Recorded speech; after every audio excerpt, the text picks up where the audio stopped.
As the US scales back funding under its latest federal budget, cancelling high-profile missions and shuttering NASA's Goddard Institute for Space Studies, other countries are stepping up to fill the gap.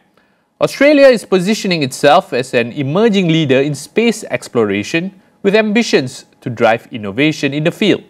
Astro AWANI correspondent Faye Kwan reports more on this from Adelaide. Australia has long played a supportive role in global space exploration, but now there's growing ambition to lead. Here at the Andy Thomas Centre for Space Resources at the University of Adelaide, cutting-edge technology is being developed for construction on the moon and for long-term human habitation in space. And with Australia planning to send a rover to the moon, hopefully by 2029, I speak to Professor Anna Wyatt, Director of Astronaut Autonomy teaming over here, on what sets Australia apart in the ever-evolving space race. So Australia has obviously a lot of space, literally space. It has a lot of clear skies as well, and hopefully a very strong innovation ecosystem. Adelaide University is a leader in this area with the Andy Thomas Centre for Space Resources. We're focusing on deep space habitation, but we're also linked into the ecosystem in South Australia and helping to grow the ecosystem in Australia more broadly as well.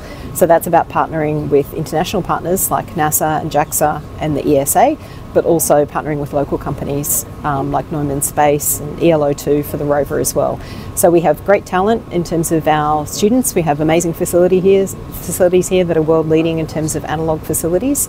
And we also have many launch sites in Australia, lots of satellite launch sites, and also with Gilmore Space, hopefully our first shuttle launch very soon.